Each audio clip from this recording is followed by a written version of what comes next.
এবার শুটিয়া, এবার খুলছে শুটিয়া গণধর্ষণ কাণ্ডের ফাইল। গাইঘাটা শুটিয়ায় একের পর এক গণধর্ষণের অভিযোগ সামনে আসে, আর কামদুনির পর এবার শুটিয়া গণধর্ষণ কাণ্ডের ফাইল খুলছে। অনুপ প্রতিনিধি আমাদের সঙ্গে রয়েছেন। অনুপ, তদন্তের আশ্বাস দিয়েছেন মন্ত্রী অগ্নিমিত্রা পাল। দেখো, তৃণমূল ছেড়ে আরো বিপদে জ্যোতিপ্রিয় মল্লিক, এমনটা বলা চলে। তার কারণ শুটিয়া গণধর্ষণের ফাইল এবার খোলা হচ্ছে, এমনটাই কিন্তু অগ্নিমিত্রা পাল তার পক্ষ থেকেও জানানো হয়েছে।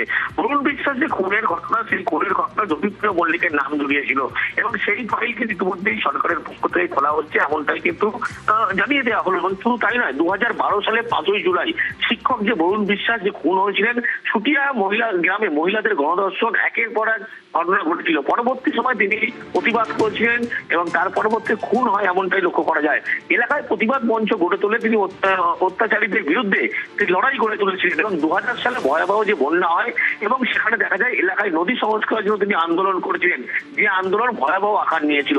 এবং 34 কোটি টাকার অনুমোদন পরবর্তী ক্ষেত্রে যখন আসে, সেই সময় বলা হচ্ছে টাকা আত্মসাৎ করার অভিযোগ তুলছেন তৎকালীন মন্ত্রী যিনি ছিলেন এবং তখন যিনি ছিলেন জ্যোতিপ্রিয় মল্লিক, তার বিরুদ্ধে। এই সমস্ত নথি ইতিমধ্যেই তিনি সদব তেমন হচ্ছেন। তারই পাশাপাশি আজকে মন্ত্রী অগ্নিমিত্রা পালের পক্ষ থেকে জানিয়ে দেন তিনি অসুস্থ বলে এমনটা বললে হবে না। এবং যদিও এই ঘটনা যে ঘটেছিল শুটিয়া কাণ্ড, সে কাণ্ডের কিন্তু ইতিমধ্যেই ফাইল নতুন করে খোলা হবে। আবার অন্যদিকে দেখা যাচ্ছে বরুণ বিশ্বাসের পরিবারের পক্ষ থেকে মুখ্যমন্ত্রীর কাছে আবেদন জানানো হচ্ছে যাতে নতুন করে আবার তদন্ত শুরু হয়। এবং আজকে দেখা গেল রাজ্যের মন্ত্রীর পক্ষ থেকে অগ্নিমিত্র পাল তিনি জানালেন জ্যোতিপ্রিয় মল্লিক তিনি তৃণমূল ছাড়লেও হবে না, তিনি সুস্থ থাকুন। একেবারে মন্ত্রী অগ্নিমিত্রা পাল ঠিক কি বলেছেন শোনাবো আপনাদের।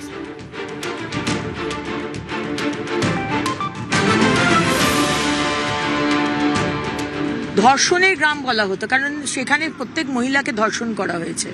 সেখানে বরুণ বিশ্বাসকে খুন করা হয়েছিল, যে বরুণ বিশ্বাস ওই মহিলাদের বাঁচাতে গেছিল।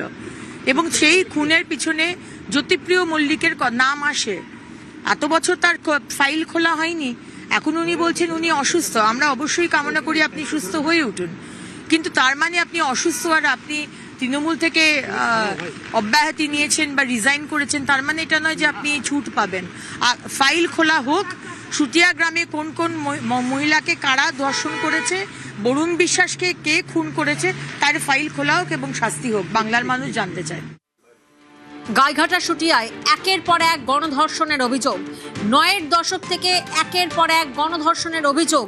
তারই প্রতিবাদ আন্দোলনে সামিল হন এলাকাবাসী। আর প্রতিবাদী মঞ্চের প্রতিষ্ঠাতা ছিলেন বরুণ বিশ্বাস। অনিরুদ্ধ প্রতিনিধি আমাদের সঙ্গে রয়েছেন, সরাসরি অনিরুদ্ধ থেকে একবার জানবো। অনিরুদ্ধ, 2012-র 5ই জুলাই ঠিক কি ঘটেছিল?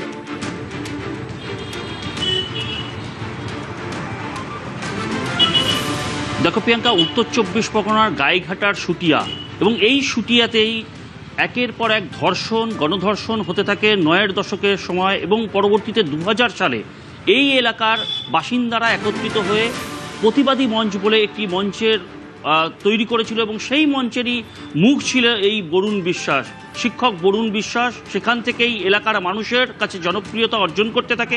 পরবর্তীতে একাধিক দুর্নীতি নিয়ে তারা আন্দোলন করেছেন। তাদের পরিবারের পক্ষ থেকে কিন্তু এর আগেও দাবি করা হয়েছিল যে প্রতিবাদী শিক্ষক 5ই জুলাই 2012 সালে তার যে খুন হয়েছিল, তারা দাবি করেছিল এই খুনের সঠিক বিচার চেয়েছিল। আগের সরকার তাদের কোনোভাবে সহযোগিতা করেনি, তেমনই কিন্তু আক্ষেপ জানাচ্ছেন তার দিদি, বরুণ বিশ্বাসের দিদি প্রমীলা রায় বিশ্বাস। তিনি কিন্তু জানাচ্ছেন যে দীর্ঘদিন ধরে তারা এই ভাইয়ের মৃত্যুর বিচার চেয়েছিল, কিন্তু সরকার বিচার দেয়নি। এমনকি যে মন্ত্রীর নাম উঠে আসছে, অর্থাৎ অগ্নিমিত্রা পাল আজকে যে কথা বলেছেন যে জ্যোতিপ্রিয় মল্লিক এই ঘটনায় ফাঁসতে পারেন, আজ কিন্তু তার পরিবারের পক্ষ থেকে তার দিদিও একই দাবি করেছেন যে তিনি তৃণমূল কংগ্রেসের সরকার থাকাকালীন জ্যোতিপ্রিয় মল্লিকের নাম বলার কারণে তাদেরকেও হুমকি দেওয়া হয়েছিল, তার ভাইকে ডেকে হুমকি দেওয়া হয়েছিল। এবং তৎকালীন মুখ্যমন্ত্রী তাদেরকে কোনো রকম সহযোগিতা করেনি, সেই দাবি তুলেছিলেন। এবং তিনি আজ রীতিমতন জানাচ্ছেন যে জ্যোতিপ্রিয় মল্লিককে তিনি আগে তারা ভাবছিলেন যে জ্যোতিপ্রিয় মল্লিক তার ভাই অর্থাৎ বরুণ বিশ্বাসের খুনের ঘটনায় হয়তো বা মদত দিতে পারেন, কিন্তু তারা এখন ভাবছেন যে এই খুনের সঙ্গে ওতপ্রোতভাবে যুক্ত ছিলেন জ্যোতিপ্রিয় মল্লিক এবং নতুন সরকার। আপনাদের